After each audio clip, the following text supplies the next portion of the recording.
So today we're looking at the recording of this VDSR. That's pretty much, I think that was a first clear overall based on PIP investigation that we did after we cleared this trial. But maybe somebody cleared earlier. It's like day one of the trial recording. So the trial takes place in new chapter, so it's not available right now on PC obviously, but it's like next chapter trial, and it's themed after like pirates and treasure and stuff, and it's very exciting to me. So it starts with like, let's just go through the recording as we speak. Starts with like some swimming challenge. There's a way to like walk rather than swim, so it's not like you don't have to be Argonian to do this. It's not like sufficient amount of the trial time that you spend swimming. But yeah, so Argonians will benefit from like swimming faster in here a little bit. The trash packs in the trial, let's open the log over here and see what kind of enemies we will be meeting. That's a bigger trash pack. There are swashbucklers, kill cutters, overseers, and serpent collar, brewmaster, and bunch of like random crabs and sharpshooters. Sharpshooters, as obvious by their names, let's make it smaller so we can see the trash. As obvious by their name are like they are archers. They like do like narrow cornel stuff like that. The kill cutter is the one that was about to create this huge circle. Oh my god, this earlier 10 seconds back. Okay, so you see the big huge circle try to spawn. I think that's a kill cutter who spawns it, yes. And if it manages to spawn it, the damage that it does to people is massive. So you wanna get rid of the kill cutter very quickly. The brewmaster put some potions on the ground, and we'll probably will see it later on. Those potions make you small, and the brewmaster themselves grow as they as you step on them. So you probably don't want to step on them, and it's kind of hilarious mechanic, but you probably don't want to do it when you actually go for any kind of serious clears, so that your trash is not like AIDS because you are small and a mob is big. Okay, here's the log. Overseer, I'm not sure what exactly they do, but I don't recall them doing anything particularly scary, so they probably just cleave them. Serpent collar creates like serpents, like extra baby yachts, so also I don't recall them being like a priority, so probably it doesn't matter. So if you want to focus on kill cutters. Swashbucklers, they will go nuts after some period of time and put a target. It's a very similar mechanic to Coral Eerie. Well, one person will have target over their head that looks like a red flower, and if they have the target, swashbucklers will try to go after them, and they become like immune to taunts, so they cannot be taunted. And solution for that would be either just be survivable, roll dodge, kite it around or something, or just nuke them fast. Like nuke trash pack before that happens, because it happens sometime into the fight. So that's the trash packs, and let's just skip forward to the first boss fight. So trash packs, okay, we are at the first boss. Which one is the clear? Kind of struggle passing over here quite a bit. Okay, this is the clear. So first boss mechanic is very similar to Twins. As you can see, there is a orb on one side, and over red color, fire orb, and then there is like ice or water, probably ice, orb on the other side. Those orbs can be interacted with using interactable E buttons, so they don't like get broken because of the synergies, which is great. And you have to use opposite color orb when you're fighting adds. So for example, if you want to kill fire boss or fire wolves at the start of the fight, you want to use ice orb, and vice versa. So let's see, if you use both of the orbs at the same time, you explode your group, so you should not be overlapping them. So if you are in don't know which orb is to use, just don't use it. Wait until either raid leader calls, or make sure that people who fully understand the fight use the orb. So here is like the fight starts with the wolves. One dome is being put to kill ice wolves. Let's go back. Wait, where's my mouse button? Let's go back all the way to the start. So we're about to pull. Some will, the ice is activated, so the fire wolves will die fast.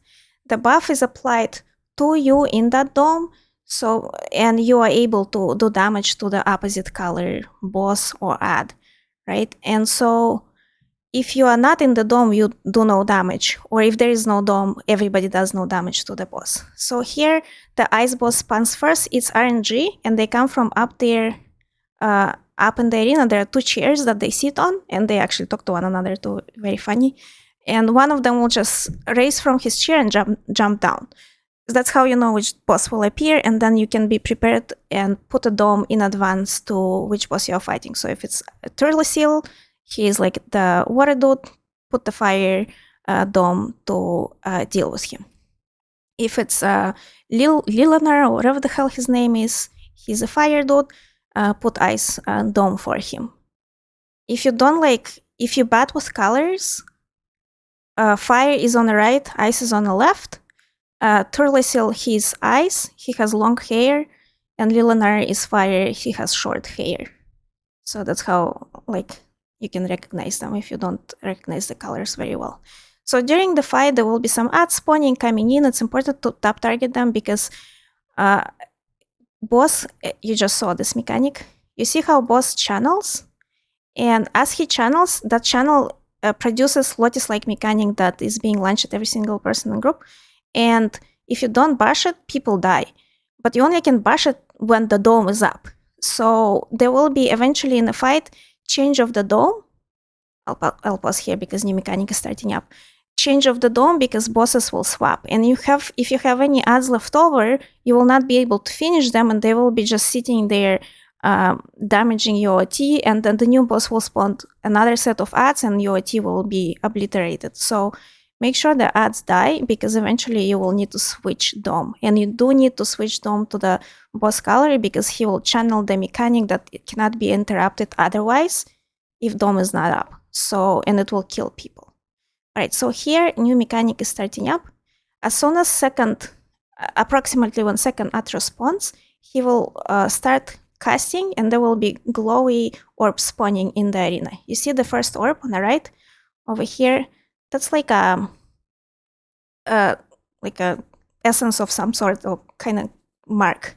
Eventually, he will spawn 4 of them and he will start porting between locations. So we can memorize this orb appeared first. He will port from the center to that orb. As soon as he ports, he starts to channel his interruptible mechanic and needs to be bashed immediately.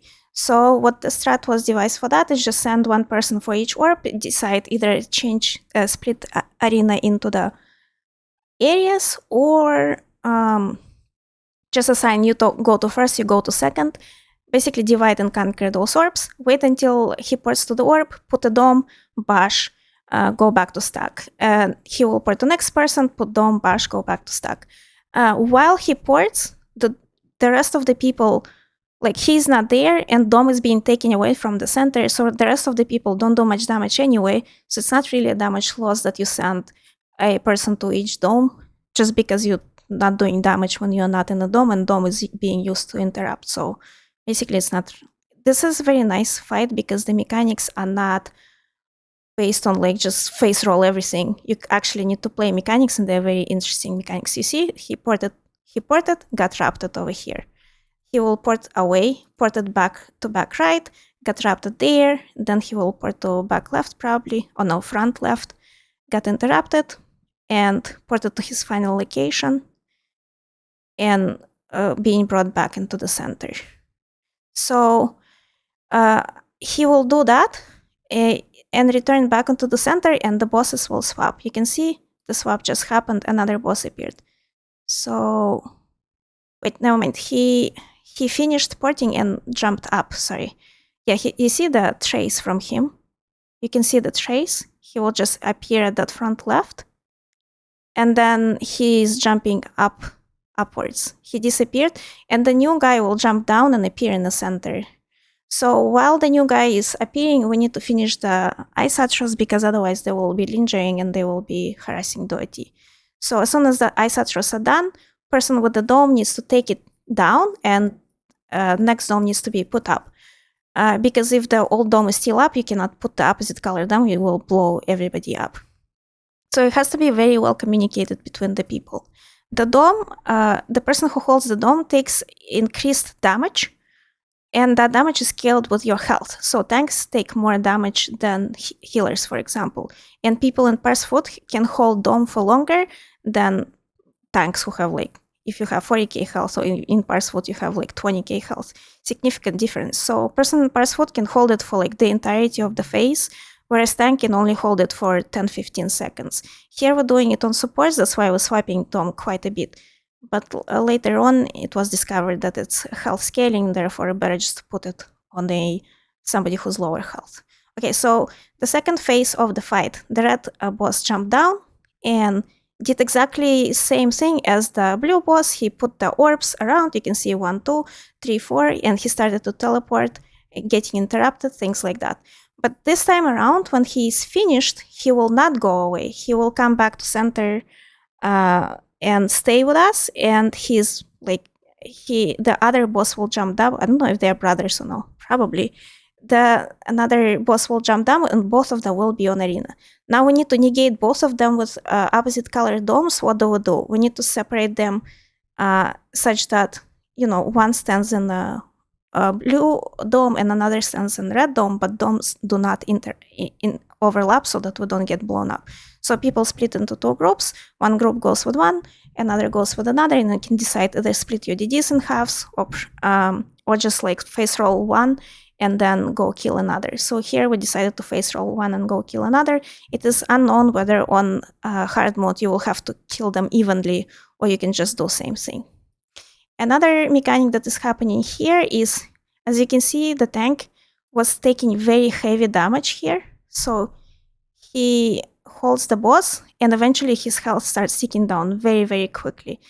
This is both combination of him holding the dome, but also there is like a boss enrage mechanic similar to Vihov Twins, where you take increasing damage the longer you hold him, and you need to basically swap tanks eventually. Here we face rolled him fast enough so that the tank didn't die, so it didn't have to switch. But like, if it's hard mode, it's probably going to be more important to pay attention and switch tanks. And that's pretty much, and another mechanic that you probably cannot see here well, it will be similar to Coral Eerie mechanic or similar to BRP mechanic. You will have like opposite colors on two people, and you need to stack them together. So two people need to meet together and stack them, and the rest of the people should not be in that orb. Actually, not Coral. It was similar mechanic to Shipwright Regret first boss. So you have huge circle. One has not huge, like average size circle of ice circle, and another has fire circle. You just meet together, stand together, and they dissipate. Sometimes they bug out and don't dissipate, and you die. But that's I think it's a bug. Okay, let's pause, and if anybody has any questions, feel free to ask them. Or any observations, if you have, also feel free to ask. Wait, so in the second phase, does that mean you can have both domes up at the same time, that they stop exploding you? They don't stop exploding. They explode the entirety. When they overlap, when the domes themselves overlap. Right, yeah. Okay. So you can have them in different corners, and you can stand in any of them. You can just switch between the domes, run around as you wish. It's just, if people with the domes overlap, then they die. The circle mechanic that I was talking about will be separate circle that is on the floor. Looks kind of like a roaring flare, but like one red, one blue, and then you need to stack those roaring flares together. It's reminiscence of stack me in BRP, or when you had to like stack two people together in Shipwright Regret. It's like a small, let's try to find, maybe earlier it was visible somewhere in a fight. It happened somewhere after the split in Lake Execute. When second boss landed, it starts to happen somewhere here. I don't see it on anybody right now. That's not it. Yeah, I don't see anybody having it here. Maybe we skipped it somehow. Or it happened like outside of my field of view. It's like the video save mechanic, no? Yeah. Yeah. Yeah, I don't think nobody got it. I think we like face rolled the boss too fast, and person just didn't get it. Yeah, we just killed him too fast. I feel like it's of a size of the. You see the circles on the ground here. It's kind of like the size, but you just need to stack them together. It's gonna be obvious if you have it eventually. Right. Any more questions? When you are getting rid of the dome, do you re-interact with the same color orb? Yes, you press E looking at the orb, it puts it up. Press E on the same orb, it will disappear. If you press E on the other orb, it will just overwrite it if it's the same person who's doing it. If I have the red dome and somebody else needs to take it for the bash mechanic, they can just take it, like force take it from me. So it's not not dependent on you letting go of it. So that's kind of nice. You don't have to fight for it. So there's no actual like distant limit. So long as you're looking at the orb, you can just interact with it. Right, from anywhere. Okay, cool. It's very like that mechanic is very like not broken. It's so nice that it's not broken. It's just like you look at it and it just works. Like here, another thing to mention. You see how it's not lit up? It's because I already had this orb and therefore I cannot put it up again. So individual person has a cooldown on the orb, but anybody in the group can take it at this point because I'm the only one on cooldown. But if you on cooldown for the blue one, you can still take the red one. So it's just like one individual orb, cooldown on one individual person. So it makes it like much easier to handle that way. Right, any more questions? How many people did you have juggling the domes? Like, was everybody doing it or was just a couple people? We just did supports for the bosses and for DDs to bash. But then later on in other groups, you can really just have 2 low health, either DD or supports, like either 2 healers with low health or 2 DDs with low health, and then 4 people to bash. And then when you go into execute, you need to have like 2 people on each side just for the safety, because that one person who is holding the dome might also get the mechanic, so they will have to pass the dome over before going and stacking. So that's why you need like a backup plan when you're separating them into 2 sides. How long is the channel that you need to interrupt? I never seen him stopping doing that by himself. You just die. So I don't know. Okay. You like die faster than you see it.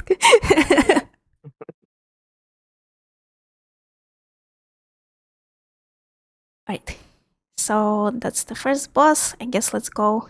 There will be a bunch of more trash. Oh, okay, that's actually a fun part. After this, there will be a bunch more trash packs. But oh my god, I hate this.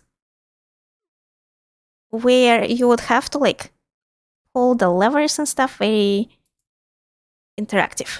So, oh my god, I hate navigation in this video player. If you press it, it goes way too far. Oh, here I just saw up there where they sit. Remember I told you to look up to see where they are positioned? So I just saw it in my field of view for a sec. Okay, here is like up there. You see, it's his chair. His like throne or whatever that he sits on. Oh my god, go up, camera. Any moment now, I saw you doing it. There it is. So one of them sits here and one of them sits on the left-hand side in a similar chair. So that's how you see that they're coming down. Okay, so on that set of trash packs, there will be like 3 different pathways.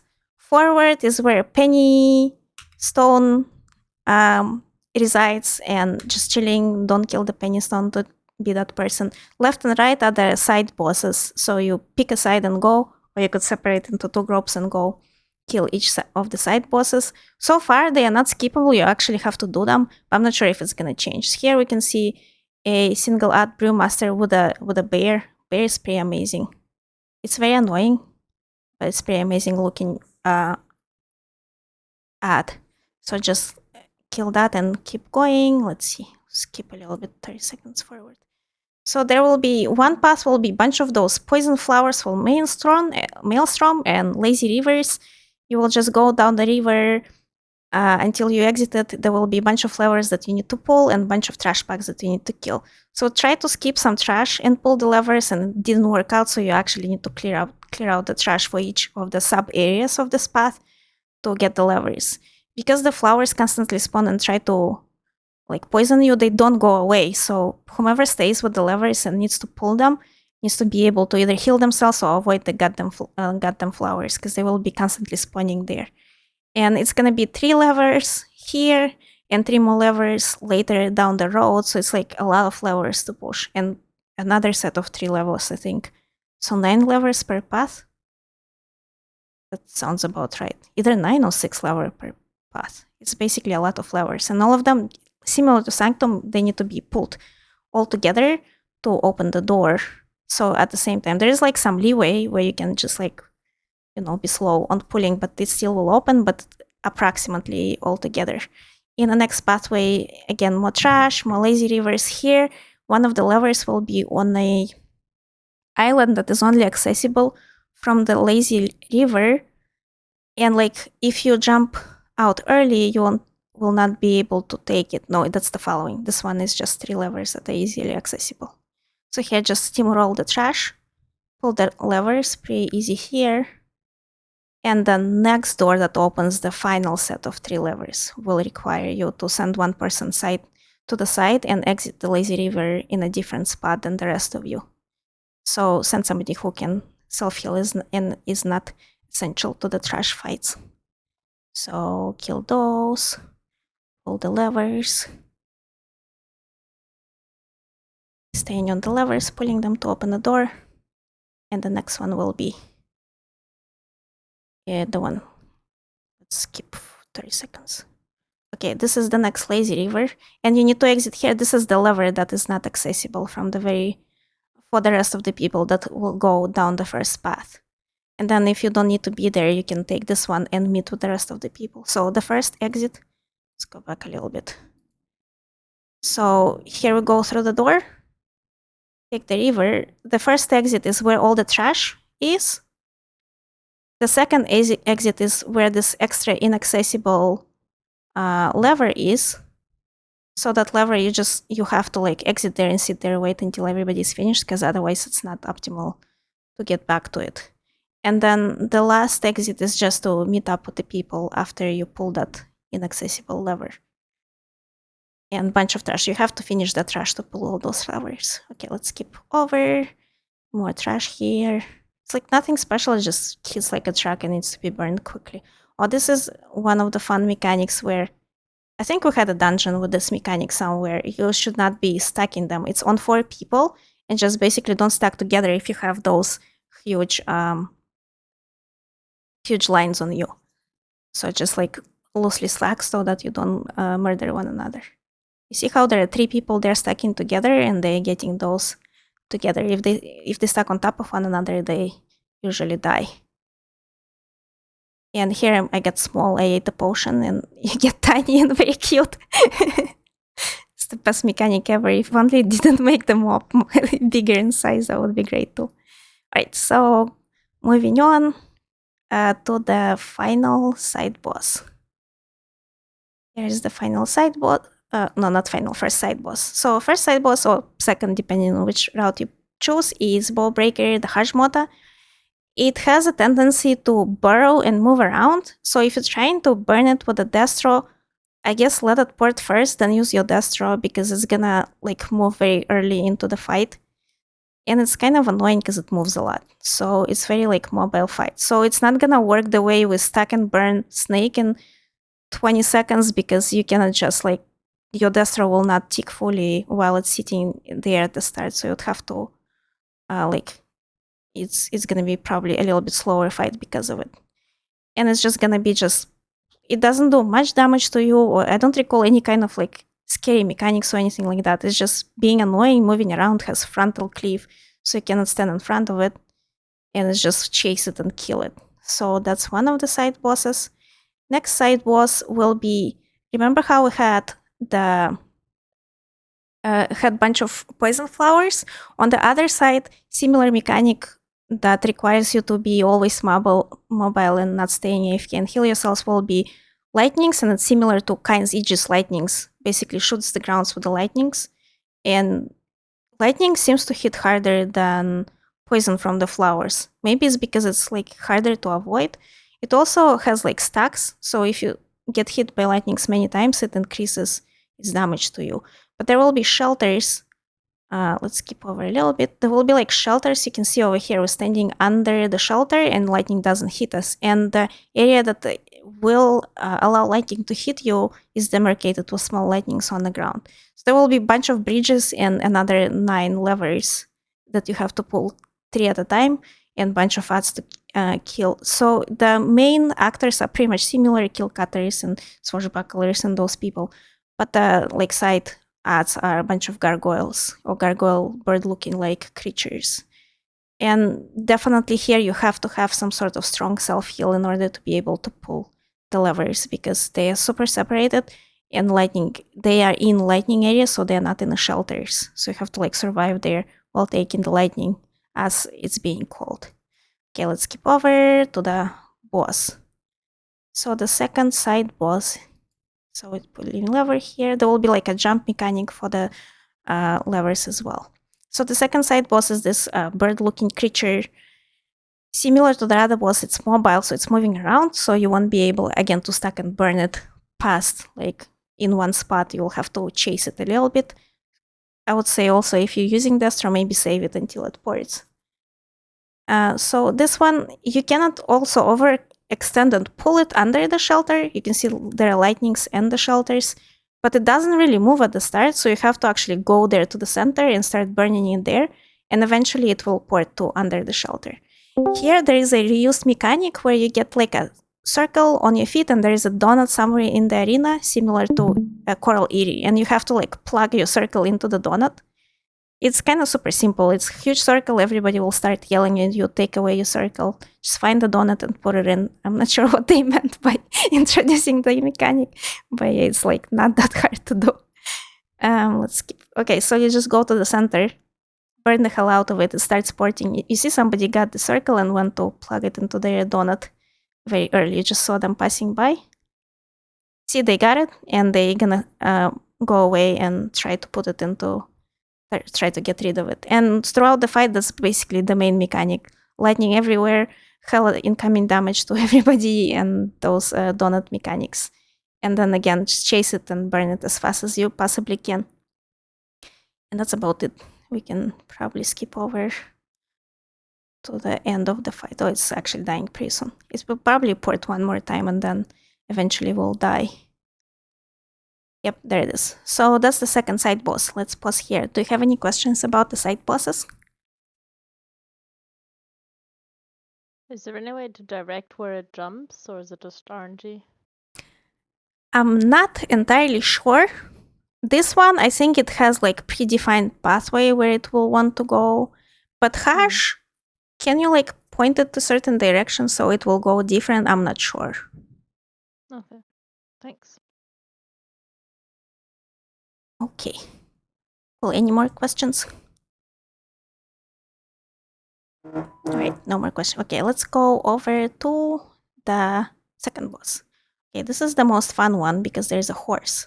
Let's see to where we're actually clear. Oh, that's the last boss already. Okay, we're clearing somewhere soon. Okay, there it is. So how many seconds prior to that?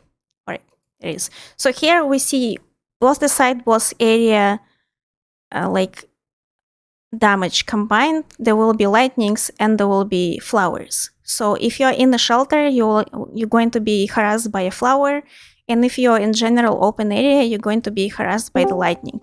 As I said before, lightning has like stacks accumulating on you, so the longer you spend out with it, the harder it hits. So you can go into the shelter and cleanse every once in a while, so the stacks reset and it doesn't hit you as hard. Or you can just like stack in the shelter and deal with the flowers probably. I'm not sure if it's like viable mechanic or no. I saw some teams doing it, but like when I go into the shelter, the outline circle disappears. That means it's not cleansing my lightning anymore. But then again, I'm not getting lightning stacks more, so I guess it doesn't matter. So I guess try and see which one is better, to deal with the continuous poisons or just like deep into the shelter to cleanse. Here, the boss fight is reminiscent of earth core, so it's obviously not fire, but like a coral-looking creature that will be just multiplying and multiplying throughout the fight and producing smaller versions of itself. And then there will be also a bunch of incoming coral-looking covered with barnacle adds that look like crown store mounts. Like every single crown store mount will try to harass you throughout the fight, including the horse. And as you can see, there are like stones with some markings. And those markings are important for the fight because there's also like a portal mechanic where you have to go downstairs and take the lazy river to certain areas of that downstairs cave. And in that cave, you will have to kill a heart of that boss. So you kill the heart, you come back up, and you avoid the wipe mechanic. If you fail to kill the heart in a certain amount of time, the wipe mechanic will wipe the whole group. There are 6 total. There is a crown, wheel, there is a chalice, skull, crossbones, and anchor. And they are like on combined pathways. There are 3 pathways, 2 marks per pathway, wheel and anchor together, crown and a chalice together, and then skull and a crossbones together. So Jolly Roger path, the ship path, and the treasure path. And you could kind of control the boss as well to control which path will open and which needs to be addressed first. And then for downstairs mechanic, 1 or 2 DDs go and handle that mechanic. So in this fight, I think there were 2 people who were responsible for it. But if you plan it well, you can just send 1 person per path. So here's fight starts. We place them sort of on the edge of the shelter, so it's easy to dip in and easy to stay out and separate into like 2 kind of loosely stacked groups so that we don't kill one another with our lightnings and start burning the boss. There is a way to like burn him really fast, so he skips activating the marker on a stone, and you could actually skip that mechanic. But like it's kind of like, you see the second version of himself appeared, and then the smaller version appeared, so he spawned another 2. And then he went for the stone. He was closer to the crown, so he decided to open crown first. It seems to be on a proximity which one is closer, but was not like activated earlier. That's where they will go. And then basically the smaller one will also spend some time standing there. I think it's percent health activated mechanic, and then we'll go for another marker. You see, it went for the chalice because chalice was second closer. Both crown and chalice on the same path, so 1 person technically can address it. Then the next one went for the wheel, and then this one will go for the crossbones, probably, depending where it is. Here, the adds start to add up. You see the bear appeared. Bear kind of does bear type of mechanics, frontal conal, stuff like that. Then there is a cat, and then there is a random horse that runs around and just knocks people over. See the horse, it's so random, and you cannot attack the horse either. The rest of the adds, all of them you can attack. What tanks do, they split the targets, and one takes a couple of the big bosses, and another takes maybe 1 smaller sized boss plus adds, or they just can take like 2 targets per, 2-3 targets per.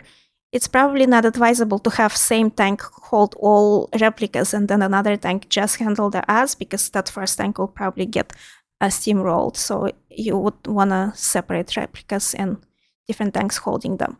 While they're holding it, they encounter, you see, they keep like poisoning them, putting poison circles on the ground. So they have to constantly move around and drag him like sideways a little bit, so they're not spending too much time in that poison. Otherwise, they get tracked by those stacks of the poison. And he has like frontal conal, just like majority of the Atros have that when they spit out of their chests random stuff. So now I prepared here a video of person who was in the run, and this is how they do downstairs mechanic. This is DJ Muscleboy, and you can find this video on YouTube.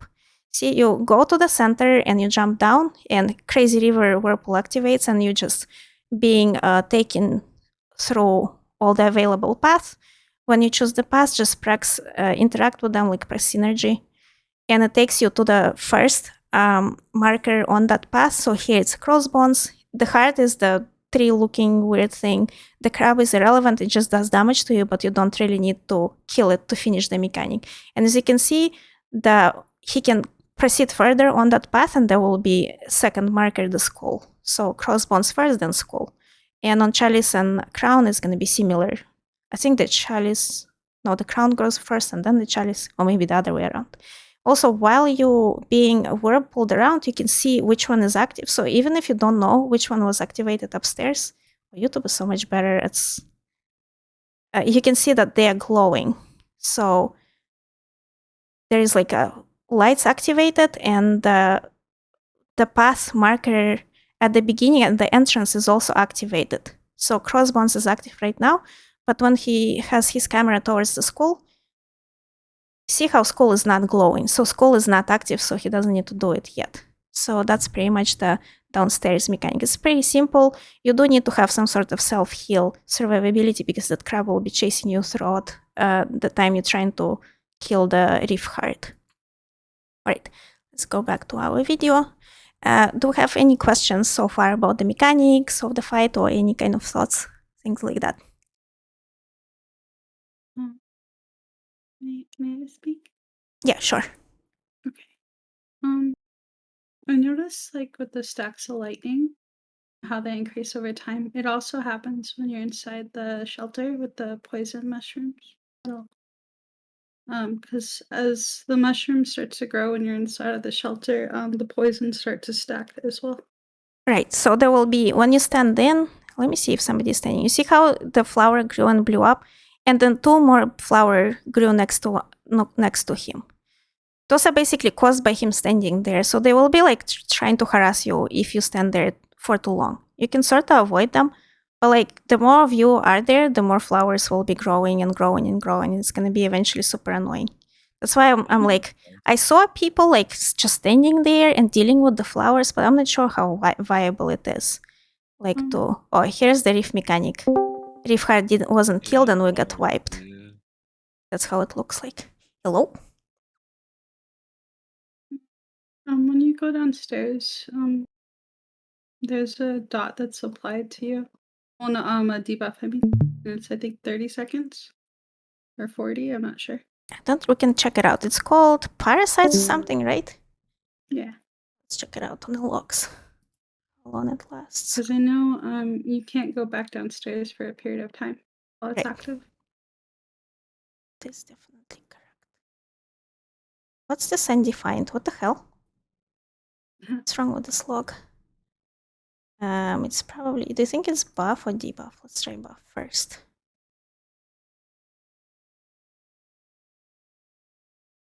Hello, log, today, please.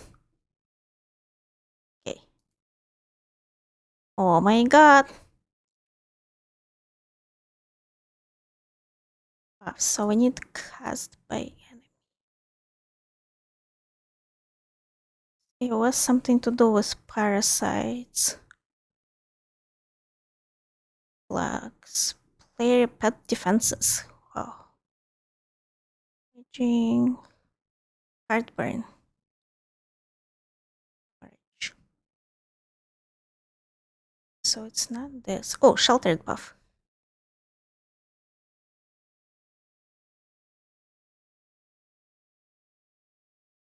Armstrong. Water jet is the one that takes you back up. Trample, that's the horse trampled you. It's nowhere here. Maybe it's on the friendlies. By friendly. Yeah, it has to be. So for sure went to do para. Infection. Oh, infestation. So it lasted from, let's click on the events, from 159 to 254, so almost a minute. Almost a full minute. That's quite a bit, actually. The timer on the downstairs. Yeah, that's what prevents you from going back downstairs. If you go well infested, you just die as you're jumping down. But it expires before you have to go down again. It needs to expire if you wanna go down again. Yeah, it's like the portal mechanic in VCR. Mm-hmm. Yeah, but I mean, like, you can go repeatedly. You don't have to have like multiple people cycle it. Depending on how fast you push, you probably will have to have at least 2 people do it, because within that minute you can't push for the second pathway, and you would have to send another person because the first person won't be available yet. Because they will be still. You see how fast it opened? Like, we pushed all of them with Cleve in that fight, and they all went in like very short period of time. You see, one went. Oh, that's came back already. I came into this like midway through the boss. Right. So starting, he will spawn baby ads, and then all of them will just like leave at the same time, almost at the same time. It's each one of them at some point of its health, I think, that they go. And then basically you could chase him down and kill him as he goes as well. We've done that in the other team, so that's possible. You see, it went, and we like hella pushed the rest of them, and they all decided to go as well. Like in a very small amount of time. So while he's standing there channeling, that's when you need to Right. go downstairs. Yes, so when he goes to that stone and makes like a pool-looking glowy thing, whatever the hell that is, that's what activates it. You see another went, that's the second. So this can be done by one person. And the next one is gonna go very shortly after. Do you want to have multiple at once, or do you want to like space them out? Well, for fight time, you will probably be pushing as fast as possible, right? So there will be probably multiple out at some point. Yeah, they both. The strat is going to be to wait them. So first one is done. So at this point, they go to second one and see the another one already open. That's a different pathway, the will, and they're still doing the chalice. Chalice didn't come back yet. So they just physically unable to be at the will if they're still doing the chalice. You see, it's still open. So yeah, probably multiple people. All right. Right, any more questions? Would DDs going downstairs need a self-heal or no? Yes, because the crab will be harassing you. It's like I was told to use 1 shield and 1 entropy, and that's sufficient, and it was sufficient for me. But maybe you can go even risky with just entropy, not sure. And somebody was able, of the decays, they were able to survive with just embers, burning embers, somehow. Okay. And I was on a crow when I tried to do that, so crow was entropy plus shield. Right, let's go over. So next set of packs, let's see. Oh, it's a last boss. Next set of packs is basically more of the same, like swashbucklers and kill cutters. You see, I'm getting marked for death, and bunch of just ground AoEs and stuff. Everything hits hard. So it's just a bunch of like, you go through those broken ships up and down on those wooden ramps, and just keep killing a bunch of different art packs. And eventually you get to that door you see here, more of the same, more of the same. They are very similar to Ragrov in a sense where if you stand too much forward, they just all push and run at you and kill you, so you have to be careful and let your tanks go first to stack them nicely and so that you don't get wrecked. And there probably will be some strats of stacking them on bridges so that they stack nicely or whatever the hell. Or stacking them on the range ones, the archers, stuff like that. So here, why? Because there will be, prior to the last boss, there will be 1 large pack reminiscent of what we do. This is the pack, I think, to what we do before Falgraving or Ragrove before Basse, where this is just a bunch of stuff that runs at you. No, that's not it. This is the pack. That door over there is the door to the last boss, and here, this is the pack that basically 2 of the larger sized packs all aggro at you as you approach them, so they all eventually run over and start killing you, and there will be like the kill cutter is definitely there, so it needs to be killed first and stuff like that.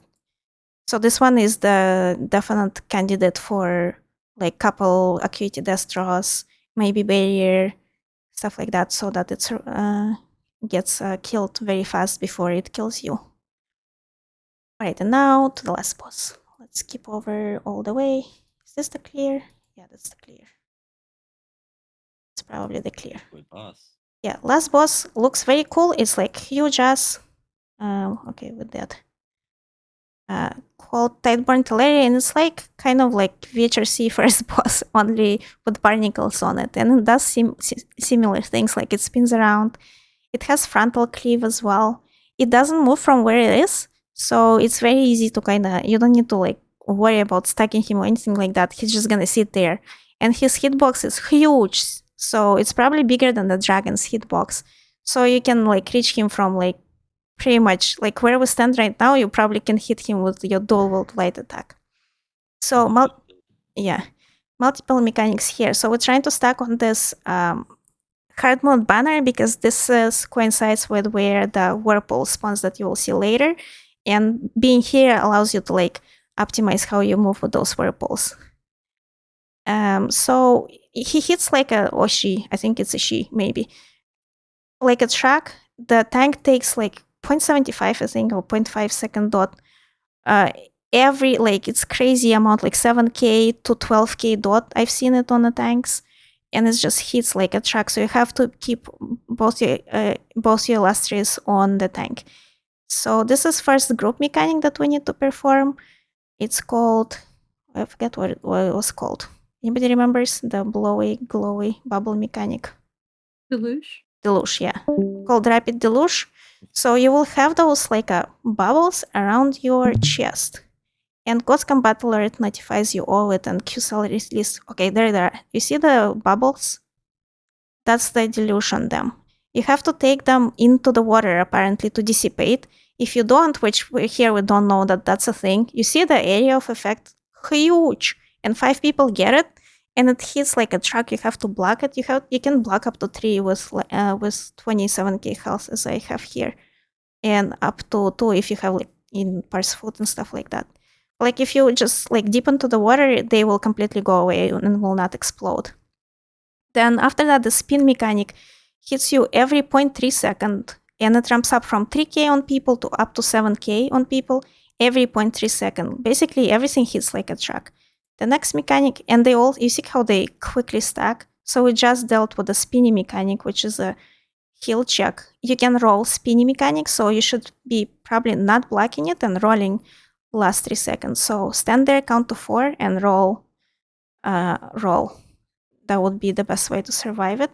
So right after spinny mechanic, we get this mechanic similar to the ads, where 4 people got targets, you see? But it's like not really on people. One of them is on tank, one of them is on somebody in a group, and then 2 of them are just like cardinal directions. You see, they are very faint, but they are kind of red, but super faint, hard to see. And this is either blockable or just don't stand in it. If you do stand in it, you get launched to the back of the arena and die. So that's the next mechanic. Then after that, the whirlpools will spawn very soon. This is a tank rolled, the heavy. It hits them for like 30k per hand. It's also crazy. But if they roll, it shows like, puts like ground effect. That doesn't really hit much. I saw like 3k ticks on people. It's very kind of inconsequential. So definitely just roll, because otherwise too much incoming damage. So you can see whirlpools, they go around, and when they spawn, they don't hit you for much. But when they do a full circle, they hit like a truck and kill you. That's why we stand here. They will spawn very, very soon and start whirlpooling away from us. You see, there they are. And they will just be moving away. And they will do 2 revolutions around the arena. So very soon we will kill the ad that spawned, the eliminate. She fears people into the... So it's very annoying to deal with her. And then after the spinny mechanic, we'll just do a full circle around, so that the whirlpools do another circle and dissipate right in front of us. So we'll just run, kill another Lemonade, get to the other side, and then wait for whirlpools complete the second revolution and just dissipate. So we'll only have to like move 1 full circle, which is why it's so convenient to stack on that altar. So here we're back, and you can see they're still whirlpooling, and then they just dissipate. After this, there will be yet another spin, and more ads will spawn. The ad in the center, it's kind of like a abomination, I guess, in the Basay fight, where it just keeps slamming the ground and keeps just like denying area so that people cannot stand in it. And it's kind of annoying, but it can be cleaved and killed. And as soon as it's killed, it's not an annoyance anymore. So just cleave and make sure it dies. Eventually, closer to the end, like I think at 50% is where it starts. You can see how there are like areas behind him and area on the left of him up there, like 3 areas like that, to which the bridge will spawn. Here is the bridge spawning. You can see it was right there behind us. We can saw it just now. Okay, we're running towards the bridge. Here I rolled, it's not rollable apparently, so you have to block it. Okay, you can see the bridge. Okay, the hands. The bridge spawned, and it's leading up to that area where different ads will spawn. Each ad has like certain debuff that appears as a dome, and you have to like basically kill them rather quickly. You see that it already put up the dome up there, and you have to kill it on a timer, otherwise it's a wipe mechanic. And you send maybe 2 people upstairs, they push the ad to 40%, it pours downstairs, You and hate then to the see rest it. of the team can finish it. The dome debuffs pretty heavily. It's like reduction of all recoveries, reduction of your health, stuff like that. One of the domes makes you slow. So keep the dome as far away from your main tank as you can, because main tank, if they're in the dome, they just get obliterated. And like main reason for wipes here is because main tank just died because the dome the dome debuffed them and they took so much damage that they couldn't survive. So, and there will be 2 more like that, but you could burn probably even after the first one. I think there will be, on non-hermalt, will be ways to burn past that mechanic. In this particular fight, I think we did 2 and then burned. And so that's pretty much the fight. Anybody has any questions? Yeah, I was wondering, which pool do you cleanse in? It's in the water, like behind you. I'm not sure if the front works, but I'm thinking to confirm today. Later, I have a couple of raids. But there are also slaughterfish in that water, so you should not be hanging there. You should just dip, like for a moment prior to deluge going off. Just dip for a second and come back out. Because if you spend too much time, you're gonna 100% die because it has slaughterfish. But front doesn't really have slaughterfish. I'm not sure. Maybe front water will work. Also, deluge can be controlled, and it goes on the people who are closest to the boss. So as a healer, I barely get it because I'm just like stacking usually behind to apply my buffs, debuffs on people. So, can you cleanse it as soon as you get it? Not sure, need to confirm. All of that needs more testing, but it's possible to cleanse it, so that was already confirmed. Spy was streaming a couple days ago. I saw the people.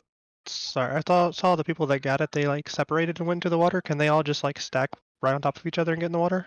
Probably, since it's not blowing up, so you can all together just go and dip into the water.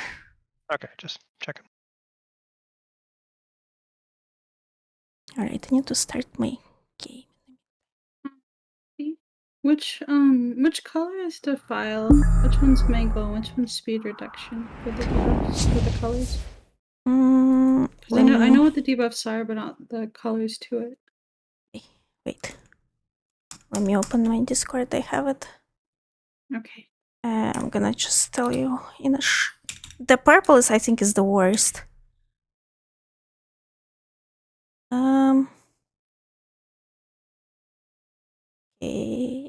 Okay.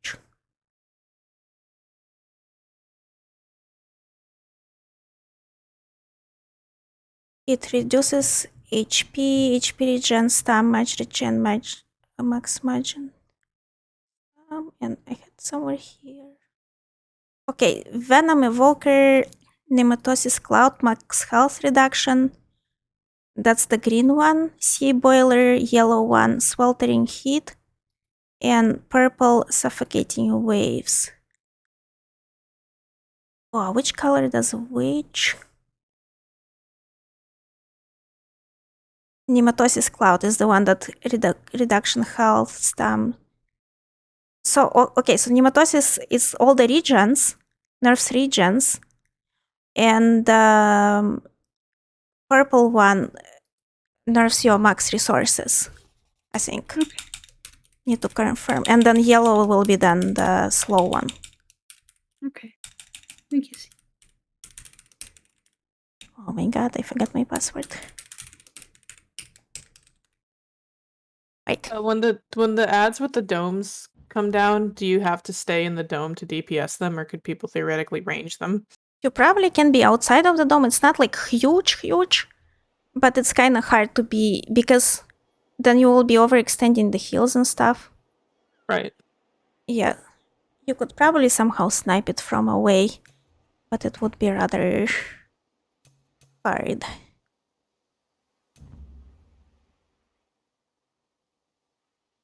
It's like of the size of like the Kinrasaurus that you can see, like this kind of size of the dome. So yeah, you could probably like just stay out. It's definitely possible to walk out of it for like specific mechanics. Like if he starts spin, you could probably just like, let's like step out, spin.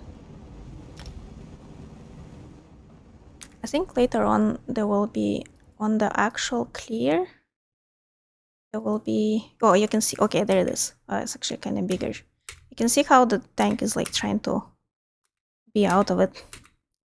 So, and he's in the center. So yeah, if we were to go, the problem is that there's frontal cleave, right? Pointed at the tank. So to stay out of it and not being cleaved, you need to go to the left, but then you're overextending the tank. So at least as a healer, you would have to stay in it so that you can cover the tank and the DDs at the same time.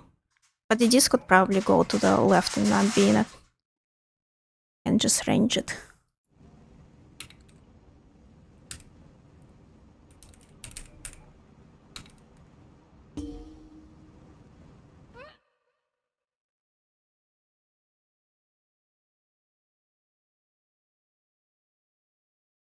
Okay. Right, so I'm gonna stop this and go wait. And thank you everyone for joining. And if you have any more questions, feel free to DM me. Thank you, Oops. Stephen. Yeah, thanks so much. This is really Thank useful. Yeah. Thank you everyone Thank for. you. Bye. Thank you. Bye bye. Thanks. Bye.